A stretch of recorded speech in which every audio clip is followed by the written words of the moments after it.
Hello and welcome to the Cyberden, your weekly dose of tech and games. I, Jake, will be chatting with professional actor Anjali Bhimani, best known as the voice of the light-bending hero Symmetra from Overwatch. Thanks for coming, mate. Yay, thanks for having me, Jake. Now, Anjali, please tell everyone listening, what inspired you to become an actor? Wow, that's such a big question. What inspired me to become an actor? I think a lot of different things. I don't know that there was ever one defining moment about it. I was always a rather dramatic child, which helped. I loved singing in the house and playing pretend like most kids do. And my parents were great proponents of the arts. They actually met acting in medical school, if you can believe that. In their copious free time, the two of them met doing a play for this intercollegiate drama troupe that my dad was a part of. So there was always an appreciation for the arts in the family. And then it really just, it was just a passion that I kept following through school until I realized, oh, I could actually do this for a living. I always enjoyed performing. I always enjoyed stepping into other characters. I loved singing. I loved dancing. I loved making people laugh. So all of those things just kind of came together. And for me, it felt like a great way to combine pretty much every field that I was learning about, because as an actor, you don't have to choose a major. You get to be a doctor one day and a lawyer the next day and an engineer the next day and a scientist the next day. So in that sense, my indecision was probably very helpful in my decision to be so many different things on a regular basis. So that, yeah, my inspiration, I think it was a long-term, a long time baking, a long time percolating on it until I realized it was something that I could actually choose as a profession. You've done your fair share of on-stage work, and to be honest, I was really surprised that you've even participated in musicals for Broadway. So please, tell us more about that. It must have been really demanding but satisfying to take part in these performances requiring a lot of bravado and energy. Well, sure. I actually started in theater. That was my first love, and I think that's the case for a lot of young people, because theater is taught as part of our, as part of our literature classes. We're all reading Shakespeare. We're reading ancient plays by the Greeks. We're learning about theater because it was such an important part of our literary tradition in almost every country. So I started in the theater. I fell in love with musicals. I loved West Side Story when I was a little kid, and then I ended up doing it in a community theater. And so then moving on to Broadway, while it was a dream come true, it sort of happened so organically with a play that I was doing with people that I mostly went to school with, and also just knew from Chicago. It was a play called Metamorphoses. And this director, this amazing director, Mary Zimmerman, who I worked with for many years on many different productions, so it wasn't just a sudden, like, boom, suddenly you're on Broadway. It was a long time percolating again with this group of people who were already collaborators going into it. So that was pretty amazing. And the 8-show-a-week schedule for me was normal, because that's what I was used to. I was used to doing theater, where you are doing 8 shows a week, and that show could be an hour and a half to 3 hours long, and you just go, go, go. It is a very athletic pursuit in that sense, but it was what I was used to and what I was trained to do in college. So I love it. I love the theater. It'll always be my first language of acting. While I can't say which one is my favorite, because I can't pick a favorite, they're all so different, the different media that I get to work in. I will say that theater feels very, very comfortable to me because it is my first language. I bet you must have surprised all your friends and family when you were saying, for example, they turn to you and say, "So, what are you doing this week? You going to the shops, or maybe you want to come over here and there?"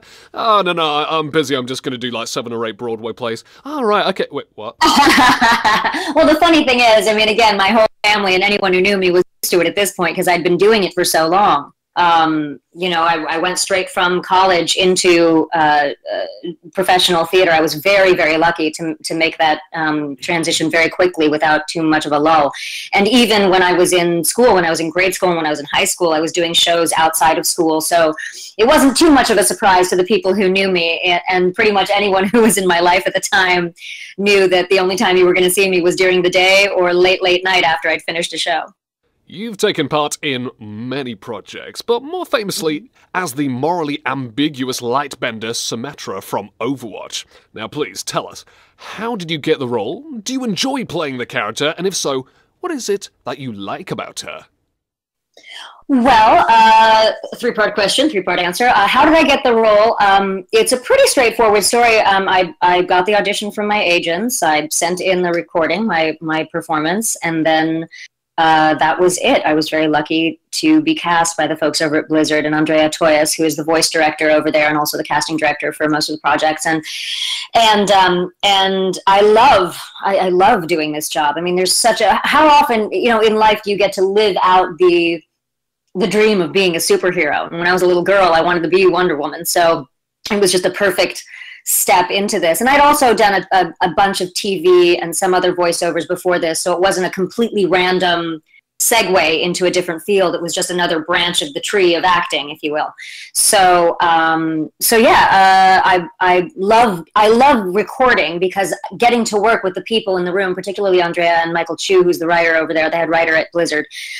They're such a fantastic team, and they have such a specific idea of what they want and sharing the story and how the story should unfold. And so they do a wonderful job of guiding all of us as we record, in terms of where particular things are going to fit into the game and what kind of subtext might be underneath it, and without giving us too much information, because we all need to keep the secrets that we have in our heads, so they don't give us any secrets, which is very smart of them. So we don't ever feel like we're hiding anything. But what do I like about Symetra? I like a lot of things about Symetra, and I would venture to say, at least at this point, and maybe it's because I'm so partial to her, and for me, in order to play a character well, I need to understand their morality. I need to understand their mindset.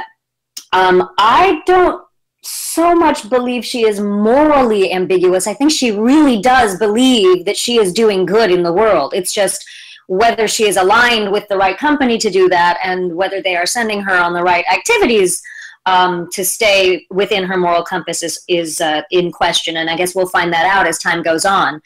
But she does really believe she's making a better world, and based on her own history, being plucked from the slums and seeing such poverty and seeing such destitution, and then wanting to go forward and use the powers that she has developed to make the world a better place, is a very noble pursuit, I think. It's just a matter of, you know, like I said, do we from the outside agree with the ways that she is achieving that? To her, she's absolutely a good guy. So I love that about her. I love that she does have this guiding premise of order and harmony and balance. You know, I love that she and I do have a couple of things in common, but only a few, one of which is that I can't stand any paintings or pictures that are on the wall that aren't, you know, straight. I always find myself being the person to walk in the room and fix that. But I love how elegant and graceful she is under pressure. I love that it feels like nothing rattles her. I love that she has managed to take something very scientific and something very, you know, what could seem procedural and technical in terms of the power that she has and the power that she's developed, but also connect it with her artistic side, with her knowledge of Indian dance. I think that's really beautiful. So whether or not people see her as a very black and white, yes or no kind of character, I think there is a combination of things within her that makes her tremendously complex. And I love that about her. I love that about all the characters in Overwatch, because every single character is complex, is layered, and we're learning new things about them, and we're learning that they aren't just their power, and they aren't just their ethnicity, and they aren't just any one trait, which none of us human beings on the planet are. We're all a sum of many, many, many, many parts, and on top of that, what we do with all of those things, what we do with our circumstances, what we do with our parts, that's what defines us. Yeah, so obviously I love her a lot. I just talked for a really long time. So would you say that, on the topic, of course, with characterization of all the heroes of Overwatch, would you say that Blizzard's attempts at depicting their cast with, you know, different nationalities, sexual preferences, and of course, in Symetra's case, being portrayed as on the autistic spectrum, would you say this is a step in the right direction for video gaming? Absolutely. Absolutely. Well, I think it's a step in the right direction, period, not just for gaming, but in any kind of storytelling. Because the fact is, you know, we live in a world where we see people who are very different than us. We no longer live in a homogenous society or homogenized society, at least most places that we go in the world, I'd like to think. You know, I've lived in Los Angeles and Chicago and New York and traveled to London and all over the world, and you would like to think that this is a good representation of what the future holds. Blizzard has worked very hard to create, as they say, a world that's worth fighting for, and within that world, there are people of all kinds, of all races, of all sizes, of all different backgrounds, and like I said before, no one thing defines them. It's all of the layered parts of themselves that make them who they are, and that to me is a huge step in storytelling, because then there is something for everyone who plays or everyone who hears the story to identify with. There's a hero that somewhere in this game they can identify with, and not necessarily based on their looks or their gender or their sexual preferences or any of those things. Someone might identify with a character because they just have a similar personality, you know? That is what is exciting to me, that everybody has something to grab onto. And as new characters are added, hopefully that outreach will, you know, continue, that the reach of the game will only continue to grow in that sense. What do you think of the game's popularity and the many fan-made comics, cartoons, and animations that feature the Overwatch crew? I love it. I think that this is another example of the many facets of storytelling, the many ways to tell a story all coming together. You know, there are so many ways to get into the Overwatch universe. You can just be a gamer and be focused on the game and be totally into the gameplay and all of that. You can be interested in the story as seen in the comics and in the amazing shorts that they do, these Pixar, you know, like they're worthy of being on a big screen in the theaters, these shorts that they do, you know. You can get into the game and into the world in all different ways. And that, again, to me, creates an ability to tell a story to anyone, because you get to choose how you enter this universe. You don't have to pick only one way. It's not like you're sitting in a theater and you only have this one way to connect with the story. You know, you can watch the game, you can play the game, you can play the game with your friends, you can read the comics, you can watch the digital shorts, you can go online and connect with your friends about it and talk about it. There's beautiful fan art. I mean, the community itself, the community surrounding this game is simply extraordinary. I've never experienced anything like it in any other project that I've ever worked on, in theater, film, television, opera, dance, anything. I've never experienced something like this. And I think that's a real testament to the storytelling that Blizzard is doing. Have you played much of Overwatch yourself? I have played on our PS4. Ask me if I've played well, and we have a very different answer. I stopped gaming a long time ago, pretty much when first-person shooters, like the advent of first-person shooters, because I never really got the handle for the console and never really spent enough time with the consoles to get adept at them. So now coming back to it, I feel like, you know, I feel like a grandmother trying to figure it out. I'm just not quite as adept at it as I would like to be, and I can't possibly let anybody know, except for one friend I have. I don't ever want to let anybody know what my game name is, because my gamer name is, because I would hate for people to know it was actually me being that bad at it at this moment. I would like for them to continue to have respect for Symmetra, not to lose it because I'm so bad at the game. But I try. I continue to try. Believe me, I do. Don't worry, I'm not very good at the game either. We're on the same boat here. I'm just amazed. I'm also amazed by how quickly the action moves and how quickly people can keep up with it. I think that's just a different set of wiring that I haven't quite achieved yet. I can multitask in real life, but once I get into the game, I gotta focus up.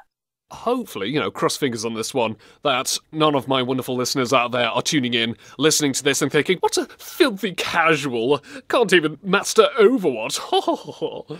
Well, I would hope that they wouldn't be so judgmental of me, because I certainly wouldn't be judgmental of them for anything. I would hope. But I think, if anything, I would hope that people appreciate that, you know, all of us who have come to this game who maybe weren't gamers, because there are some of the actors who weren't gamers at all, you know, we're coming from different levels of experience, and yet we are all as enthusiastic and excited about this game as anyone else.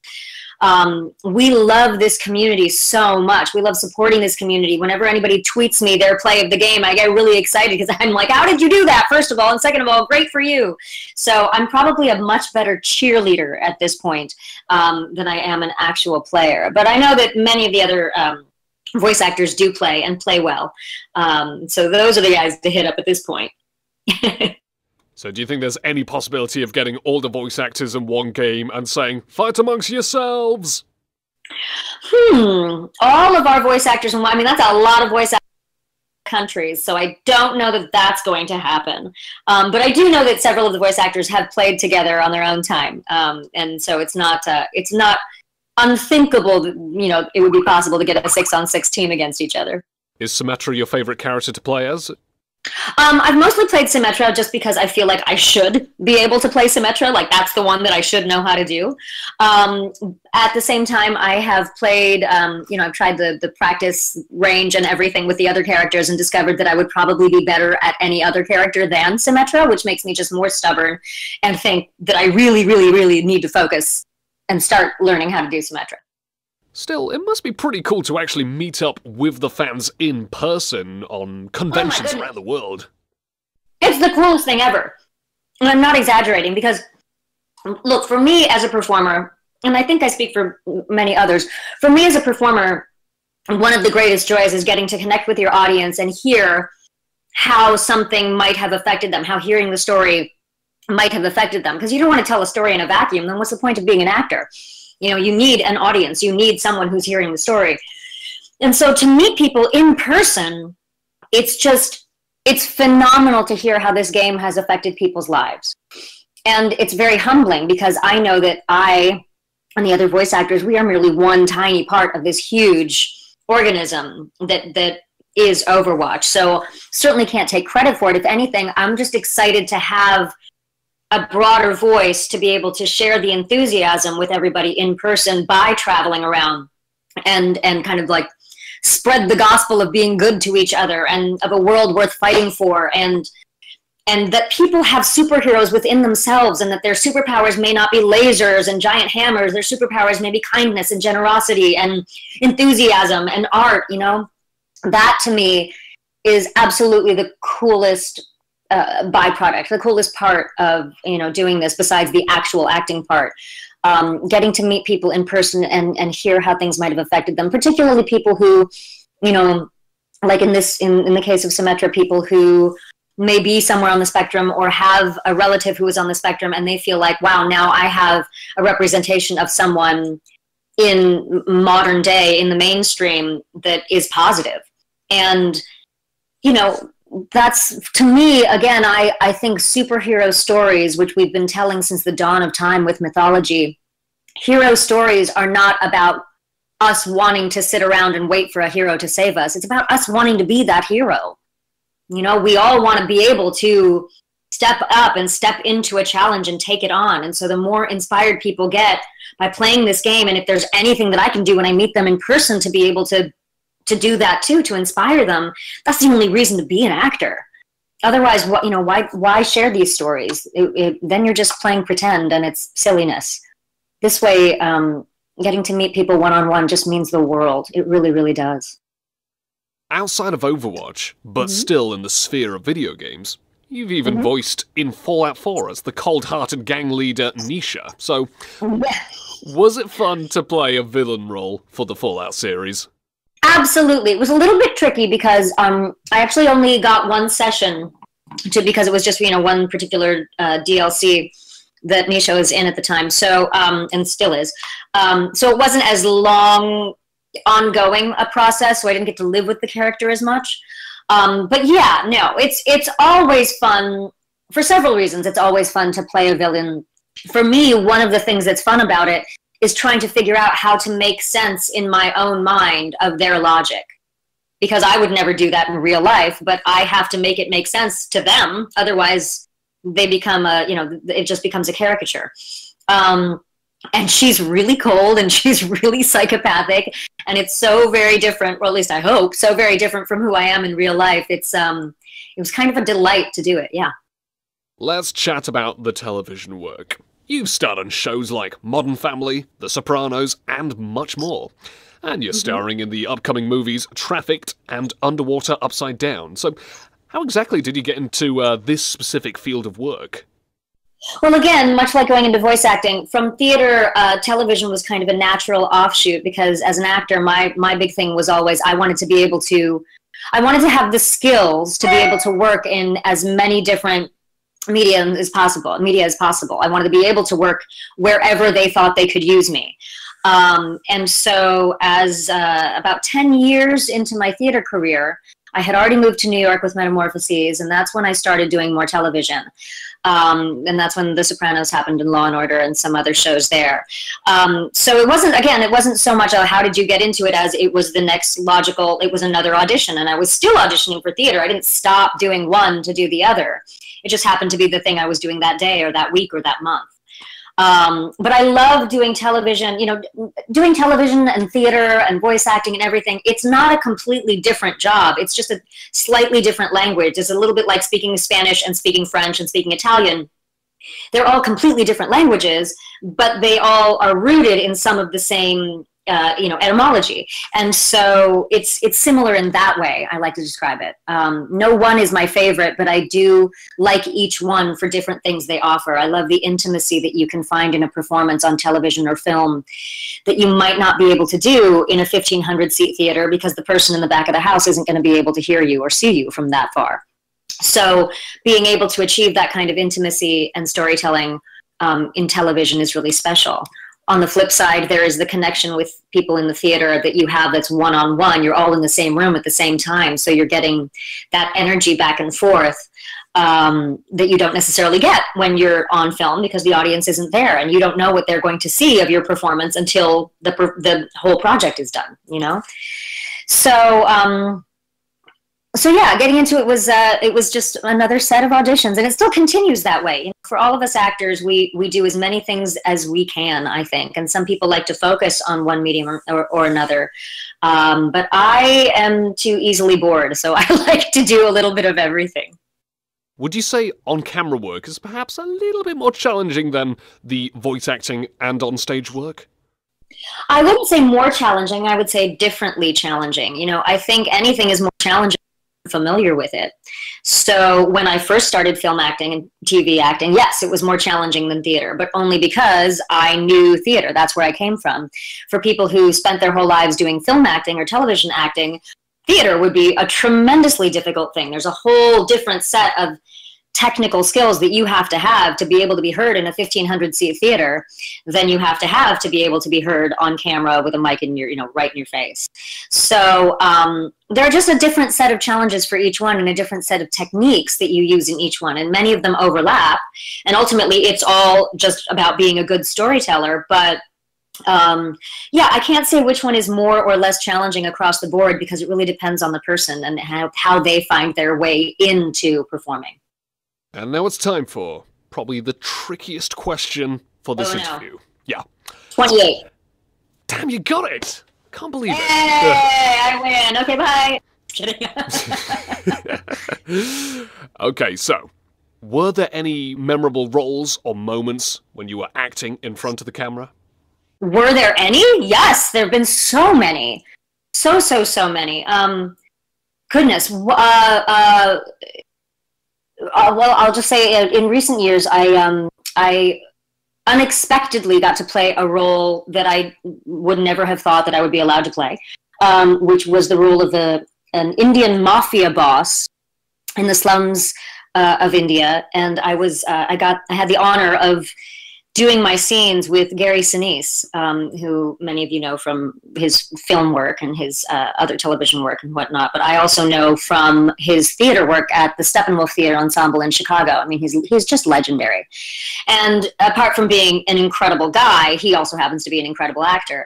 And getting to do that scene with him playing was sort of the first time that I got to step into a role that was more morally ambiguous and a little bit, dark and powerful. And it was really exciting for me to be able to do that across from someone who I admired so much, and yet who was treating me like I was just, another actor who came on and who happened to be his peer today because we're doing a scene together.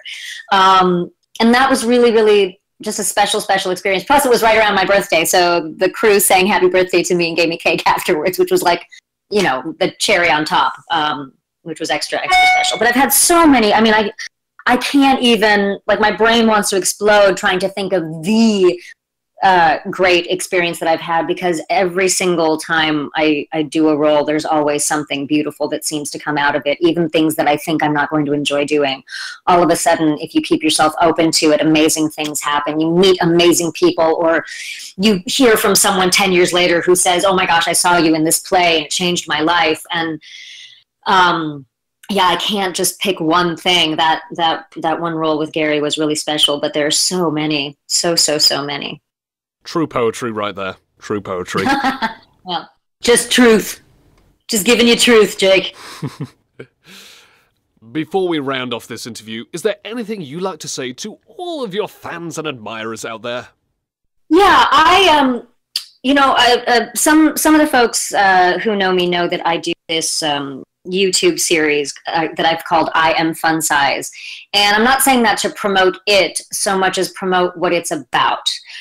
Whether you choose to go to YouTube and watch it or not, I really, really, really hope that everybody who's listening right now can take a look inside themselves and try to find at least one thing, not only that they love about themselves, but that they realize is a special thing that they can cultivate into their own superpower. Like I said, whether it's kindness or generosity or intelligence, or maybe you're a killer metal worker, I don't know, anything. But I think if I had spent more time as a young person focusing on the powers that I had rather than the things that I wasn't and that I wished I was, and the ways that I thought I maybe was inadequate at that time when I was younger, I think I would have enjoyed life so much more. And I really want everybody, whether it's playing Overwatch or watching a television show or reading a great book, to take those stories, take them in, and use them as ways to reflect upon what's special about you and how you can change the world for the better. Because just because you're one person doesn't mean you can't change someone's life.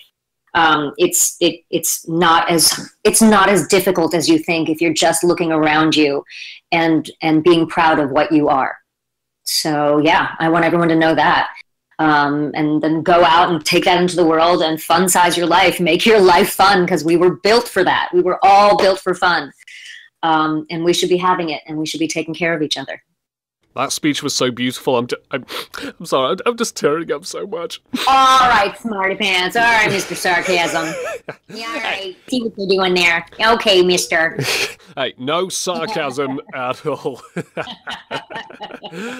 All I can say is, Anjali, thank you so much for coming onto the show.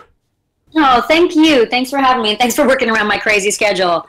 I know that it took us like 94 efforts to try to get here, but hey, you know, 95th time was a charm, so here we are.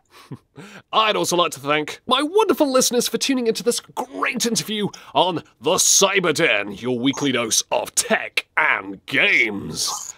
See you later, Anjali, and let me just say, good luck with that next battle. Thank you. Bye, guys!